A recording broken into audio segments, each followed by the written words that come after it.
Bonjour à tous et bonjour à toutes. Nous sommes ravis de vous accueillir. Donc, les cinéastes de l'art sont ravis de vous accueillir ici dans la belle salle du cinéma des cinéastes et aussi sur l'Artec pour cette 5e édition de la Journée de la création autour d'un sujet et d'un thème qui est assez maintenant central dans nos vies, celui de l'écologie et de la nature et aussi de l'environnement. Enfin, du nucléaire peut-être aussi. Et voilà, donc nous sommes ravis. C'est une journée que vous pouvez suivre donc, sur l'Artec ou en venant ici, place de Clichy, à Paris. Nous aurons différents débats et différentes paroles en fait, de créateurs. Donc autour de différents formats, que ce soit des tables rondes, des regards croisés, cette introduction par vous, Christophe Blain, et en dialogue avec Quentin Lejar de la librairie de Paris, Nos Voisins. Et je tenais à profiter d'avoir la parole pour remercier les cinéastes de l'ARP, bien sûr, mais aussi l'équipe de l'ARP qui a organisé avec autant d'enthousiasme que possible et surtout que le sujet se prêtait à cet enthousiasme, je pense.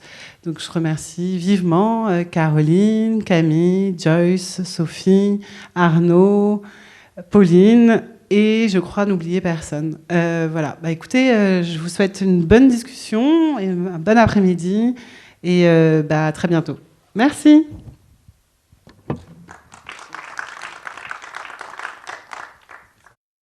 Bonjour Christophe, bonjour. Bonjour. Je vous remercie d'avoir répondu favorablement à l'invitation du cinéma des cinéastes et de l'ARP. Vous avez sorti en octobre 2021 une BD formidable à mettre entre toutes les mains, Le Monde sans fin. Vous êtes le co-auteur avec Jean-Marc Jancovici de cette bande dessinée. Pour faire un bref rappel de votre CV, vous êtes double lauréat du prix du meilleur album à Angoulême pour Gus en 2002. Vous avez gagné en 2013 avec Quai d'Orsay le 2e volume, votre 2e prix du jury. Et nous avons donc devant nous l'auteur qui a vendu le plus de livres en 2022 en France. Moi, je suis libraire, je suis juste à côté à la librairie de Paris. Le succès ne se dément pas et c'est absolument justifié. L'idée du Monde sans fin, c'est de comprendre les défis climatiques et énergétiques auxquels nous allons faire face, nous faisons face, nous ferons face. C'est instructif, passionnant, absolument ludique. Et l'idée, c'est de suivre la pensée du polytechnicien Jean-Marc Jancovici. Donc son mouvement, ses idées, c'est un homme qui a une énergie folle, sans mauvais jeu de mots, et c'est un livre de transmission, de partage. Moi, j'ai trouvé que c'était un échange qui était hyper agréable. Vous êtes hyper agréable à suivre dans la BD parce que vous êtes un personnage de la BD. Donc derrière nous, nous aurons bientôt 14 planches même qui vont être exposées. Et ça nous permettra de rentrer un petit peu dans l'atelier, dans la tête du créateur qui est Christophe Blain. Voilà. Donc je vous remercie encore d'être présent. Christophe Blain. On va commencer avec la première planche, Jean, s'il te plaît, sur l'énergie, normalement.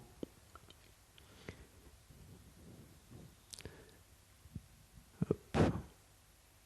Ce n'est pas grave, on va commencer sur la thématique du mouvement. Donc, comme je vous disais dans l'introduction, le mouvement, c'est au cœur de vos projets. Le projet autour de Alain Passard et la cuisine, avec Alexandre Taillard de Worms, qui est un homme très physique, très vertical, et désormais avec Jean-Marc Jancovici, humain, bourré d'autodérision, on ne s'ennuie jamais à le suivre. Qu'est-ce qui vous amène à accompagner cette pensée, ces idées de Jean-Marc Jancovici? Comment est née cette histoire? Elle est née parce que mon frère suivait son travail depuis une dizaine d'années. Très bien. Moi, je voulais pas. Je voulais pas, ça me faisait flipper. Ouais. Donc, j'attendais que ce soit mon frère qui m'en fasse un précis, qui fasse un petit résumé, qui m'en parle de temps en temps. À chaque fois, j'avais une crise d'angoisse. Et puis, à force d'être vraiment angoissé par le truc, comme je raconte au début du bouquin, c'est parce que j'ai réalisé que la canicule de 2018 était liée au réchauffement climatique. C'était pas juste un coup de chaud comme on en a de temps en temps. Parce que ce coup-ci, on y était. Notamment parce qu'on a commencé à en parler dans les grands médias, ce qui n'était pas le cas avant. C'est très très récent qu'on parle de réchauffement climatique. 2018. On n'en parlait pas avant. On n'en parlait que dans de la presse spécialisée ou dans des... Enfin, c'était pas un titre. Le problème, ça paraît étrange parce que ça paraît... Parce qu'on se dit, mais non, c'était il n'y a pas longtemps quand même, on en parle depuis super longtemps. Non, non, il faut réaliser que c'était avant le Covid, et donc nos cerveaux, on a été complètement... Enfin, ça nous a assommés, hein, le Covid, donc on ne se rappelle plus, on a perdu la notion du temps. Ce qui se passait avant nous semble très très loin. C'était un choc traumatique mineur par rapport à ceux qui nous attendent. C'était une blague. Mais ça nous donne une idée de quelque chose quand même. Et ça a eu une vertu pédagogique très très forte. Parce que même si ce n'était pas directement lié à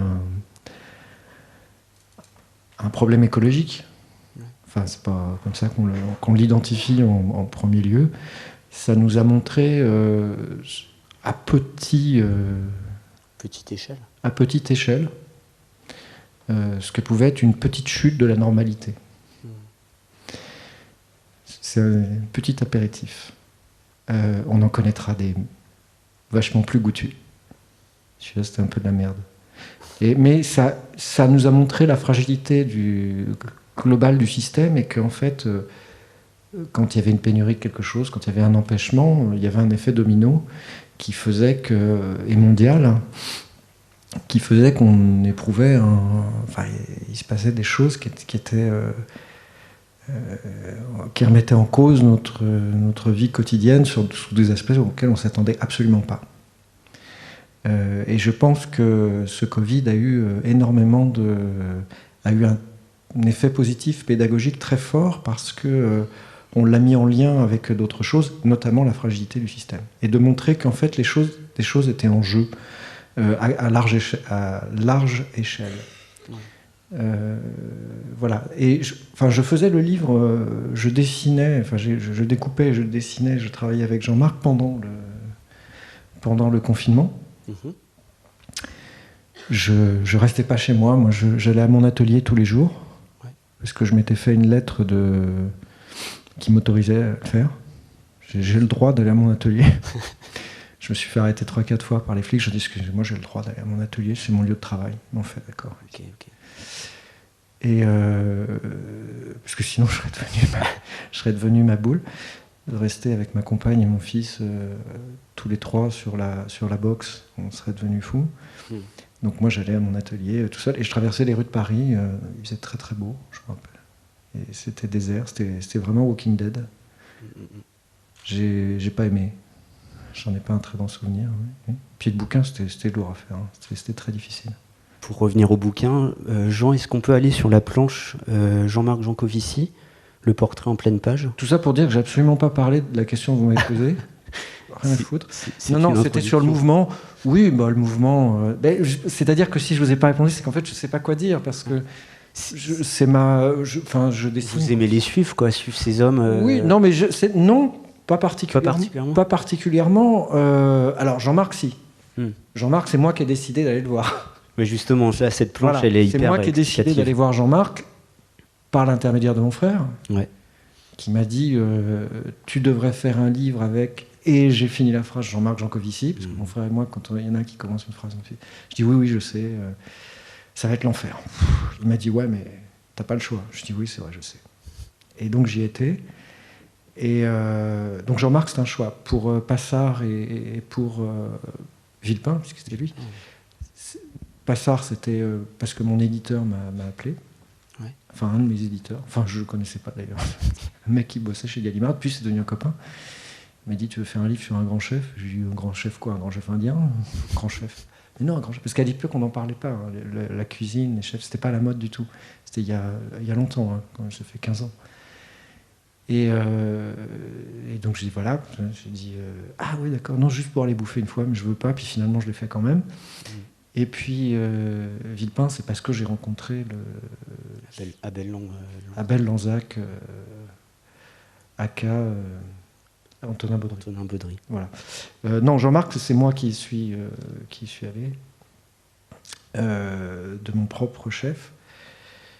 Et j'ai trouvé une personne qui était vraiment à l'avenant de ce que j'imaginais. J'ai pas du tout été déçu. Ouais. Je savais ce que j'allais chercher. Et c'était ça. C'était lui. Et c'est un type effectivement extraordinaire. Voilà. Non, le mouvement, c'est pas. Il n'y a pas de. Enfin, on parle toujours du mouvement. Mais comment je ne sais pas définir... comment ça se construit. Enfin, ça se construit par rapport à mes. Enfin, tout le monde est signe du mouvement. Mais vos cases, tout va très vite. Oui, parce que je ne sais pas. Ça vient des influences que j'avais quand j'étais gamin, et puis de ma manière de dessiner, des trous. Il y a un truc très franco-belge. Ce qui vient sans doute des toutes premières bandes dessinées que j'ai lues, qui étaient de Maurice. Le Lucky Luke. Oui. Ça, qui était très souple. Il y avait un côté très souple. Lucky Luke, c'est très souple. C'est très... Ouais, l'air de rien. C'est élastique un peu. Oui, très élastique. Et je pense que ça vient de là. En fait. Okay. Oui. Et justement, pour revenir aux page 44, Jean, c'est pour revenir au personnage d'Iron Man. C'est une trouvaille de Jean-Marc. Jean-Marc, c'est aussi pour ça que j'ai été le trouver, c'est que c'est quelqu'un qui explique des phénomènes extrêmement complexes en utilisant des images. Il utilise des analogies qui sont saisissantes. Ouais. Et qu'il a élaboré avec le temps. Iron Man n'est pas venu tout de suite. Quand il expliquait l'énergie dans ses premières conférences, il disait l'énergie, qu'est-ce que c'est ? C'est l'énergie du poète, c'est l'énergie qu'on a le matin en se levant. Oui. Ouais. Non, mais ça marchait bien dans le son.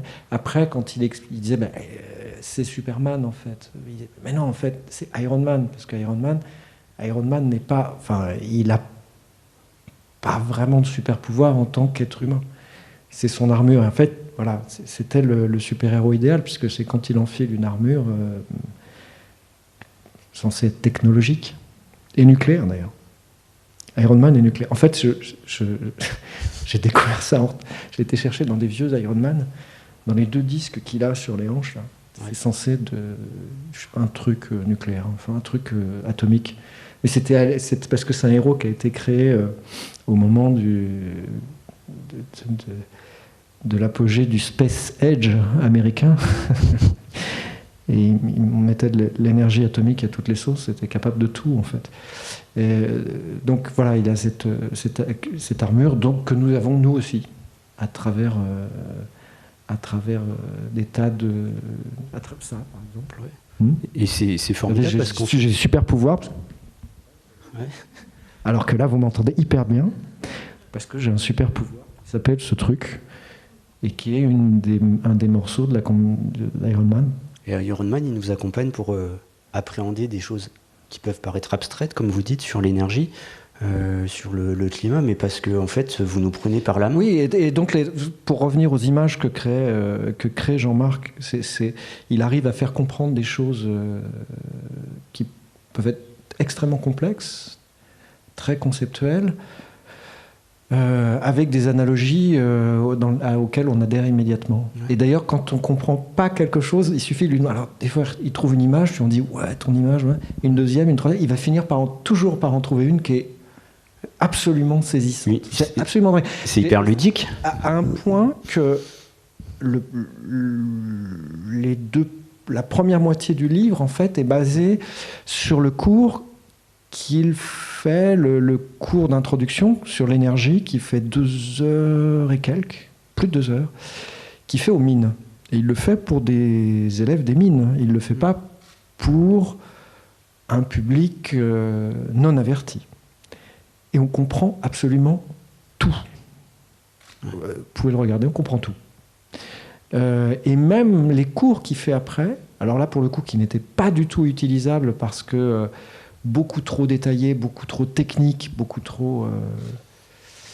Et ben même ceux-là, alors c'était plus chiant quand même, mais j'arrivais à les comprendre. Je suis arrivé à comprendre des notions. Enfin, c'est assez. Il est extraordinaire pour ça, Jean-Marc. J'arrivais à comprendre des notions. Il parlait à des gens qui étaient formés, qui avaient déjà fait une prépa, où ils étaient déjà à moitié morts. Ouais. Pour rentrer là-bas, c'est comme au GIGN. Enfin, il y a très peu les mecs qui restent sur le carreau. Parce que la prépa, c'est ce qu'il y a de pire. Et une fois qu'ils sont à l'école, ils sont censés savoir des trucs un peu balèzes quand même. Et on comprend tout. On comprenait tous les cours. Alors bon, il faut se les fader, mais c'est tout à fait accessible. Et ça, c'est assez extraordinaire. Je sais pas, c'est vraiment un talent qu'il a, qui est très particulier pour la vulgarisation, mais même, il a un talent pédagogique complètement dingue. Complètement dingue. Même pour ses élèves, quoi. Il est fascinant. Quand on la relit, cette BD, moi ça me fait penser à une phrase de Tchekhov qui disait que ses idées jaillissaient comme le pétrole du lac Baïkou. Ouais. Et c'est saisissant, c'est-à-dire qu'en fait on arrive à capter, moi je suis complètement béotien et ignorant initialement, ouais. Je le suis un peu moins à la fin de la bande dessinée. Il rend intelligent. C'est l'objectif, quoi. Au début on est un peu con, puis à la fin on se dit putain, je sais des trucs. Mais c'est de là que vient l'idée de faire ce livre. Ce que j'ai pu observer, c'est qu'en regardant ces conférences, c'est le sentiment que j'avais moi aussi. Ouais. Et puis après j'essayais d'expliquer aux gens. J'étais dans un dîner, je disais oui, alors tu comprends parce que l'énergie machin, et j'essayais de refaire ce qu'il disait dans les conférences. Alors il y avait des bribes, des trucs qu'on arrive à retenir comme ça, mais c'était assez décousu quand même. Puis j'y arrivais pas. Puis on n'arrive pas à avoir l'enchaînement du raisonnement, la fluidité, la masse du. C'est impossible. Et puis on dit mais va voir ces conférences. Et puis ça dure 2 heures, mais c'est aussi passionnant qu'un film. Alors, bon, généralement vous arrivez à en capter quelques-uns qui font « Ah oui, je l'ai vu, effectivement. » Mais bon, le pourcentage de gens que vous arrivez à capter est généralement très faible. C'est pour ça qu'en faisant un livre, je me suis dit, le livre, ça devient quelque chose de matériel, de transmissible beaucoup plus facilement. On donne le livre, on peut le lire au rythme qu'on veut, on peut revenir dessus, on peut le consulter comme référence beaucoup plus facilement qu'un enregistrement vidéo. Voilà, puis la transmission, c'est ce qui s'est passé d'ailleurs, c'est que les gens l'ont transmis. Je me suis rendu compte qu'il y avait un effet, l'effet que j'éprouvais pour moi-même de prosélytisme, d'envie de prosélytisme, existait chez les gens qui l'ont lu. Et ce qui a fait... il y a un besoin d'échange. Voilà, qui a fait c'est un des facteurs du succès du livre. C'est que c'est un livre viral. Les gens l'achètent, puis ils l'offrent, et puis ceux qui ont reçu un cadeau, ils l'offrent. Voilà. Et c'est pour ça que ça a été je pense que c'est ce qui a... Parce que c'est un livre qui est très lumineux. Ouais, tout à fait. Moi, je vous rejoins totalement. Jean, si on peut aller sur la page 78-79, s'il te plaît. Pardon. J'ai cru que vous alliez dire, Jean, est-ce qu'on peut éteindre les lumières ? Parce qu'effectivement, c'est très lumineux, mais je suis en train de perdre un œil, là. Rien. C'est un rapport. Ah oui. Là, c'est une image que j'ai utilisée, qui existe en fait, qui a été faite, qui est une image qui a été faite par c'est Jean-Marc qui avait trouvé cette image par des Américains, une famille qui vidait sa maison de tous les objets plastiques, enfin les objets qui pouvaient déplacer, parce qu'il restait effectivement, comme le dit Jean-Marc, si on parle des surfaces qui ont été traitées. Avec du vernis, le parquet par exemple, ou la peinture, etc. Le formica dans la cuisine, c'est issu de distillats de pétrole. Voilà. Donc c'est pour montrer qu'on était constamment envahi. Le pétrole n'était pas seulement que l'énergie qui sert à faire tourner des bagnoles, c'est ça. C'est ça. Il y a une mise en scène permanente où vous êtes les acteurs de votre bande dessinée. Oui, c'est-à-dire que... Alors voilà, c'est la différence avec les livres précédents dont vous avez parlé. Quai d'Orsay, parce que c'est raconté comme c'est romancé. Enfin, c'est une histoire, c'est une aventure qui est basée sur des souvenirs et qui était fictionnalisée pour être compréhensible. Mais en fait, les moments les plus dingos sont les plus vrais. C'est les moments les plus rationnels qu'on a dû simplifier pour qu'ils soient digestes. Ouais. Je sais pas, par exemple, il y avait un nombre de conseillers complètement dingue, il a fallu les réduire à moins de personnages, il a fallu simplifier la hiérarchie, etc. C'est un des plus gros, ça fait partie des plus gros travail de fictionnalisation pour que ça soit digeste. Mais le cœur de l'histoire était vrai. Mais c'est pas un reportage. en ce qui concerne Passard, je montre une personne en action, c'est-à-dire en train de faire la cuisine, de vivre son truc. Là, la différence, c'est que Jean-Marc et moi, Jean-Marc est un homme d'action, mais le dialogue, le travail qu'on faisait ensemble, il était statique. Enfin, on était autour d'une table et il me racontait des trucs. Donc, il a fallu entrer dans ce qu'il racontait. C'est-à-dire que ce qu'il racontait, le mettre en image, et ça devenait lui donner un corps, lui donner pour qu'on y participe. C'est-à-dire que s'il me dit, voilà, l'énergie c'est ça, il parle d'Iron Man, je dessine Iron Man, et puis je mets la combinaison d'Iron Man, puis je l'essaye. Et ça fait partie du dialogue. Un autre exemple, et ça a permis de créer des personnages, parce qu'il fallait créer il parle par exemple des technocrates ou des économistes. Vous dites les technocrates, les économistes, de qui ils parlent, ou des technocrates européens, enfin des choses comme ça, des bureaucrates européens. Bon. C'est une espèce d'entité. Alors qu'est-ce que je fais? Je dessine des gens en cravate, en tailleur, je sais pas, c'est difficile. De la façon qu'il avait d'en parler, en disant qu'ils avaient une vision, ils étaient myopes, c'est-à-dire qu'ils avaient à courte vue, il n'y avait pas de vision à très long terme. On parle de croissance, mais on met tous les moyens en œuvre, tous les mécanismes économiques à courte vue. Donc j'ai dessiné des personnages, des petits personnages, des petits bons hommes et des petites bonnes femmes qui étaient myopes, donc ils avaient des grosses lunettes, ils sont tout petits, ils sont bleus comme des schtroumpfs, et ils sont avec des habits noirs, qui sont vaguement des costumes et des tailleurs. Et c'est des petits personnages comme ça qui se baladent partout, et qui ont l'air totalement pris par leur discours, et qui sont là, qui avancent en étant quasi aveugles, en disant croissance, croissance, croissance. Donc ça crée tout de suite un univers visuel qui fait qu'on comprend de quoi on parle, et une fois qu'on l'utilise une fois, alors je donne un autre exemple, et j'ai fait rencontrer tout ce groupe de personnages. Jean-Marc avait l'habitude, enfin il avait trouvé une image qui est absolument saisissante, de dire l'énergie est gratuite. C'est pas l'énergie qu'on paye. Alors, le pétrole est gratuit. Ouais. Le pétrole est gratuit. Ce qu'on paye, c'est le travail humain nécessaire à l'extraction et à l'utilisation du pétrole. Bon. Qu'est-ce qui veut dire derrière ça? C'est que, généralement, quand on dit, oui, évidemment, le soleil ou le vent, c'est gratuit. Non. Oui, mais l'uranium et le pétrole et le gaz, c'est gratuit aussi. Ouais. C'est la transformation qui a un coût. Il dit, Mère Nature n'a jamais présenté la facture pour le pétrole. Et immédiatement, j'ai utilisé cette image au pied de la lettre, en représentant une femme opulente qui était perdue dans des espèces de cheveux végétaux, qui n'en finissaient pas, et qui présente une facture. Voilà. Et le personnage apparaissant une fois, j'ai utilisé son image au pied de la lettre, que lui utilisait qu'une fois, ça a permis ensuite, ce personnage est vraiment trop bien, il faut le réutiliser. Ça devient un personnage qui lui-même à un moment peut s'exprimer et peut entrer, c'est-à-dire que ça va être aussi pénible de montrer moi qui pose des questions, qui a l'air d'un neuneu, et lui il est là, un professoral. On crée une autre galerie de personnages qui va agir et qui va pouvoir aussi porter des informations, avoir une réaction, avoir sa propre personnalité.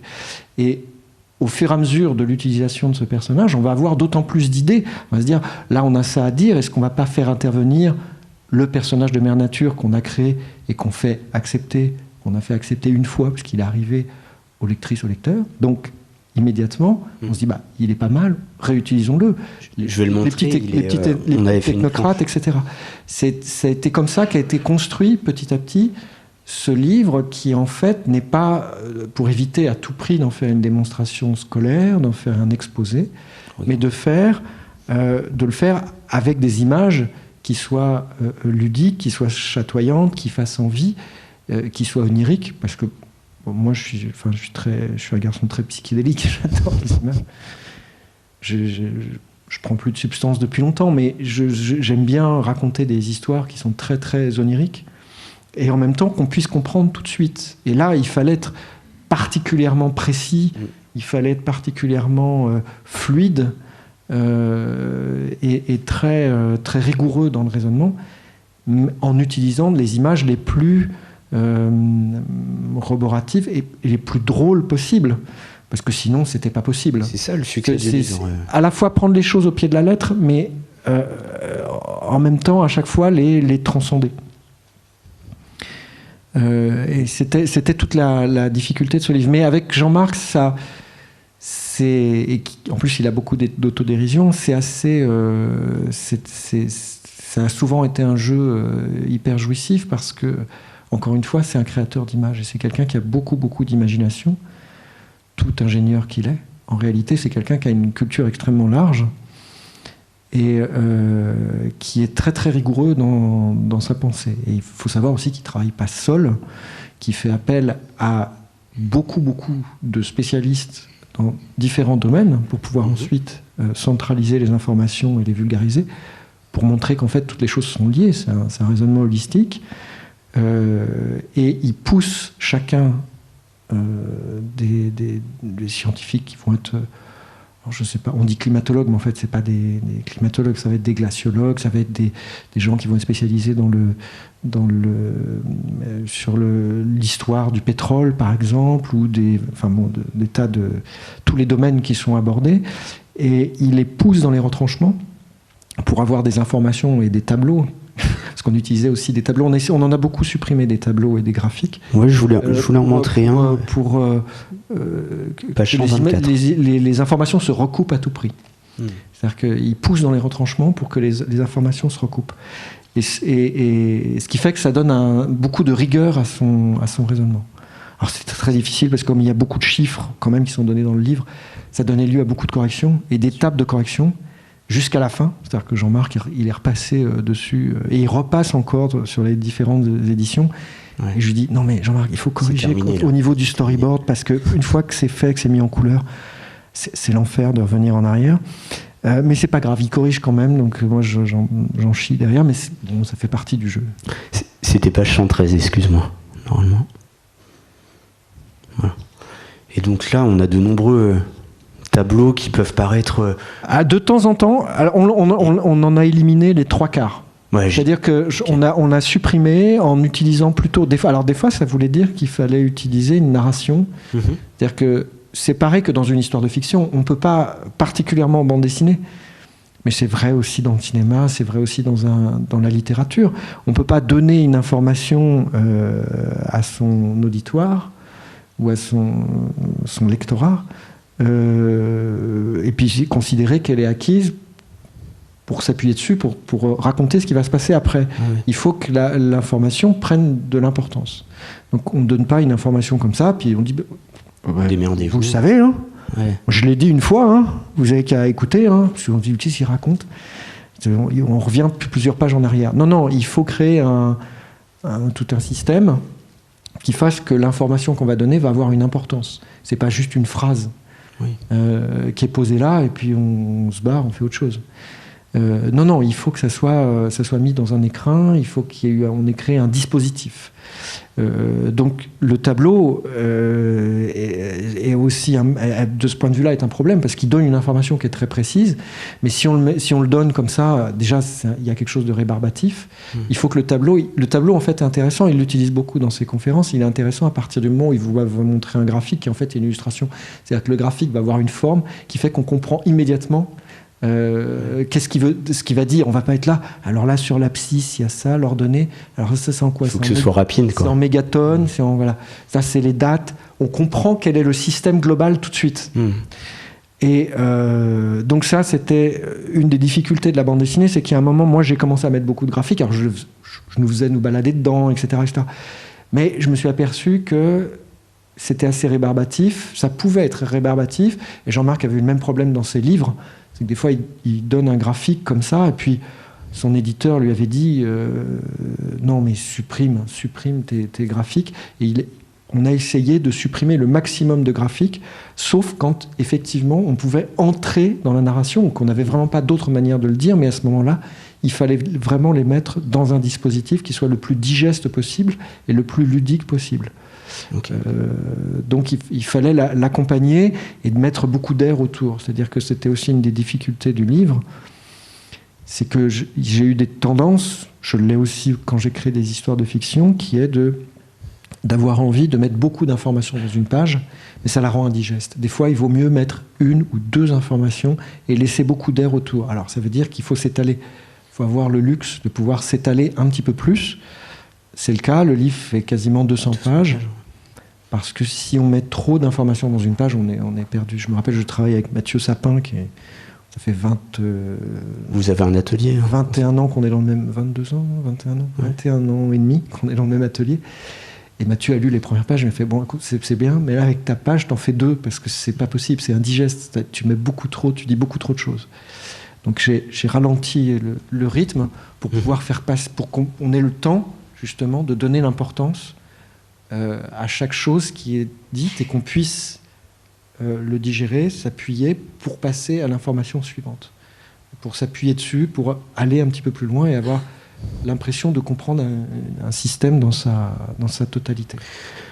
Page 185, vous faites intervenir Sébastien Boller. Et vous avez eu envie d'interroger d'autres personnes que Jean-Marc Jancovici. Sébastien, il avait fait une intervention pareille de vulgarisation chez Carbone 4. Carbone 4 est l'entreprise dont Jean-Marc Jancovici est cofondateur, et qui est une entreprise de conseil et d'analyse qui fait les bilans carbone d'autres entreprises, enfin qui travaillent autour de ce thème. Jean-Marc étant l'inventeur du bilan carbone. Oui. Vous l'expliquez ça dans le prologue. C'est lui qui a inventé ce système de calcul qui est utilisé mondialement. Il l'a fait pour un organisme qui s'appelle l'ADEME, dont j'ai oublié l'acronyme, j'ai oublié ce que ça veut dire. J'ai travaillé en plus pour l'ADEME.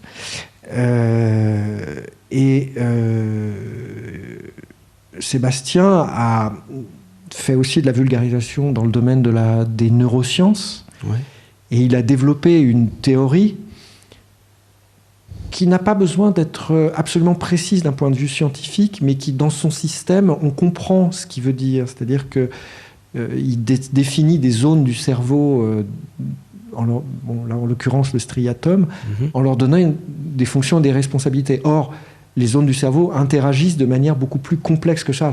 Il n'y a pas là, le cerveau il sert à ça, là il sert à ça, là il sert à ça, au milieu ça permet de faire tout un tas de trucs. C'est pas tout à fait faux, mais c'est un peu plus complexe que ça. C'est une simplification qu'il fait, mais qui a pour intérêt de nous montrer nos fonctionnements et de montrer qu'en fait on est programmé pour agir d'une certaine façon. Et qu'en fait, il y a souvent un hiatus quand on parle d'écologie. On s'intéresse d'un coup à l'écologie, à la nature, etc. Non, en fait, on ne parle pas du tout de ça. C'est pas la question. Oui. La question, c'est que le système de vie, la vie ici, là où on est là, ce qu'on est en train de faire, on parle avec des putains de micros et tout ça. Non. Ça nous paraît tout à fait naturel. Enfin, on y est habitué depuis qu'on est né, on connaît ces technologies depuis qu'on est né, on les voit évoluer à vitesse grand V et on les accepte quand même relativement bien. On est habitué à ce mode de vie, on est des Parisiens, on s'intéresse à des choses qui sont totalement en dehors de la survie. On est là, on écoute des conférences, on va au cinéma, on se branle un peu. C'est très très bien. Ça nous semble totalement naturel. Mais le problème, c'est que ce mode de vie, qui nous semble totalement naturel, qui nous permet d'avoir des tas d'idées absolument généreuses, en fait, n'est pas soutenable. Il n'est pas soutenable. Il est super. Il est formidable. C'est une boîte de Pandore. Moi, j'adore. Personnellement, je veux pas qu'on me l'enlève. Mais en réalité, il n'est pas soutenable. C'est pas la nature qui est en jeu, c'est ça. On parle de oui, on détruit la nature, et là on est en train de le faire. À chaque pas qu'on fait, on est dedans, c'est involontaire, mais toutes les bagnoles là, qui sont dehors, ça va, mais c'est horrible, c'est pas possible. Ça n'est pas possible d'avoir ce type de confort, on vit dans de la SF, on est dans un monde de science-fiction. il n'est pas soutenable pour une population qui va vers ce qu'elle est, par rapport aux ressources qu'il utilise et à la dégradation. C'est-à-dire qu'il y a une contrepartie. Hein. Donc ça veut dire que tout ce confort... c'est un prix. Il a un prix et que il va falloir faire des choix à l'intérieur pour pouvoir continuer. Est-ce qu'on continue d'avoir tel et tel type de confort? Est-ce que il y a des choses auxquelles on va devoir renoncer? De toute façon, on devra y renoncer. De toute façon. Alors, est-ce qu'on l'anticipe? Est-ce qu'on ne l'anticipe pas? Vraisemblablement, on ne l'anticipera pas. C'est comme le Covid, c'est parce qu'il y a des choses qui vont nous venir dans la gueule. On n'aura plus à se poser la question si on va à la retraite à 67 ans. Je veux dire, dans 15 ans, moi j'ai 67 ans, dans 15 ans, enfin moi je ne me pose pas la question de la retraite, mais je pense que ça ne sera pas la question du tout. La survie sera beaucoup plus... Ce sera le sujet prioritaire. Beaucoup plus dur que ça. Donc, c'est qu'une question d'utilisation des ressources. On n'y peut rien, c'est comme ça. De toute façon, les ressources vont s'épuiser, de toute façon, on ne pourra plus au bout d'un moment, et on sera trop nombreux. Donc, la question n'est pas d'un coup de s'intéresser à l'écologie, la nature, c'est pas ça, c'est de comprendre notre mode de vie. Et pourquoi on vit comme ça? Pourquoi qu'est-ce qui nous a amené? Je crois que c'était impossible, on ne pouvait pas faire autrement. Parce qu'à partir du moment où on a commencé à pouvoir... Alors, il y a des choix qui ont été faits à certains moments qui auraient pu être différents, mais après tout, à partir du moment où on a commencé à découvrir ce que c'était qu'un avion et de pouvoir voler, Clément Ader, enfin, même ceux d'avant, on va jusqu'au bout, si on peut. Est-ce que l'avion est une avancée réelle pour l'humanité ou pas? Ça se discute. Franchement, ça se discute. Mais est-ce qu'on pouvait s'en empêcher?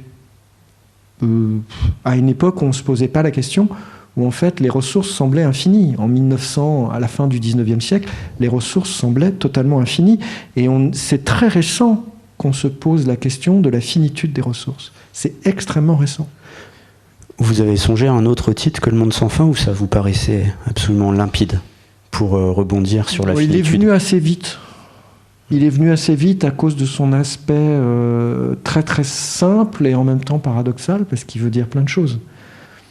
Ça sonne comme un slogan en fait. Oui. Monde sans fin, et c'est hyper percutant. Mais c'est le cas. On dit livre jaune ou Monde sans fin. Franchement, on se dit tiens, la BD, hop. Voilà, et c'est ensuite dialogue, discussion, échange. Non, mais j'ai découvert que j'étais pas trop mauvais pour trouver les titres. J'avais des bonnes idées. Et justement, c'est revenir sur le côté... Ça me fait un peu chier, hein, mais non, c'est venu assez... en fait, il faut que les titres viennent de manière intuitive. Ouais, ok. Et alors, la difficulté, c'est de savoir si un titre est pris ou pas. Alors, il y en avait un, c'était Un monde sans fin. Mais Un monde sans fin, c'est nul. C'était déjà pris, de toute façon, mais ça va pas du tout. C'est comme... si vous dites l'univers ou un univers, vous parlez pas de la même chose. Ouais. Voilà. Vous dites l'univers tout de suite. Vous dites un univers, bon, c'est sympa. Mais ça peut être un truc qui fait 5 mètres carrés. Ça peut être intéressant, mais vous dites l'univers, tout de suite. Non, c'est le monde sans fin. Et en plus, c'est difficile de définir. C'est comme s'il y avait une affirmation, mais lequel? Donc il y a une ambiguïté. Enfin, en tout cas, il y a des interprétations multiples, et c'est ça le but. Est-ce que le monde sans fin, c'est de considérer que c'est justement d'avoir cette idée, par exemple, si on met en avant la croissance, que le monde n'a pas de fin? Est-ce que c'est une blague vis-à-vis de la fin du monde, puisqu'on parle depuis quelques années récemment de collapsologie? Donc est-ce que c'est une blague ironique ou c'est un refus de ça? Est-ce que c'est de dire non, le monde ne va pas finir, mais est-ce qu'il va continuer de la même façon? Bof. Qu'est-ce qui est sans fin finalement? Est-ce que c'est le monde qu'on considère? Est-ce que c'est le monde réel? Il est possible qu'il soit... Alors, très très... si je pense que dans quelques milliards d'années, la Terre va disparaître. Bon, mais ça n'a pas de sens pour nous. Est-ce que notre monde est sans fin? Est-ce que l'humanité... Non, je pense que l'humanité ne va pas disparaître. Est-ce qu'elle va rester à 8 milliards? Ça, je ne suis pas sûr. J'ai une dernière question. puisque notre échange touche justement à sa fin, vous la voyez, est-ce que vous vous sentez un petit peu moins angoissé après la réalisation de cette BD? T'es ouf. Non. Mais justement, moi j'avais envie d'entendre ça. Je fais de la méditation transcendantale. Il faut que je te dise ça, j'ai pas l'air d'être un mec stressé. J'ai fait de la méditation transcendantale depuis que j'ai vraiment découvert David Lynch. Et tu dis, putain, il a l'air vraiment cool, David Lynch. J'ai essayé de le rencontrer et tout. Il peut pas parce qu'il est vieux avec le Covid. On va dans la même quand il est venu à la Fondation Cartier. Non, mais on va dans. Je vais même à l'atelier de Lito, puis je connais bien le. Excuse-moi, je raconte ma vie. Le mec, le directeur de l'atelier de Lito, il est pote avec David Lynch. Je dis, non, mais moi je rencontre jamais mes idoles, mais là quand même. Il me dit, ouais, mais non, depuis le Covid, il bouge plus. Mais il va peut-être venir, mais il reste chez lui à Los Angeles, tu peux pas l'approcher depuis 10 mètres et ça. Est-ce que David Lynch a l'air il a l'air hyper sympa? Est-ce qu'il a vraiment l'air d'un mec détendu? Je suis pas sûr. Mais il fait de la méditation transcendantale. Ça marche vachement bien. Hein. Putain, c'est super, j'adore. C'est ça la réponse. Oui, j'essaye de trouver autre chose. Mais ça... c'est pas... Voilà, si je dis que je fais du yoga et de la méditation transcendantale, tu dis, t'es stressé un peu, non? Ouais. Enfin, en même temps, j'arrive à trouver du calme, j'ai de pour la créativité. Et c'est... It's great, comme dirait David Lynch. Really great. Mais non. Ça va être la merde, et puis voilà. Bon. Bah, ce sera le dernier mot. ça va être la merde, mais merci pour cet échange. Merci Christophe. Merci.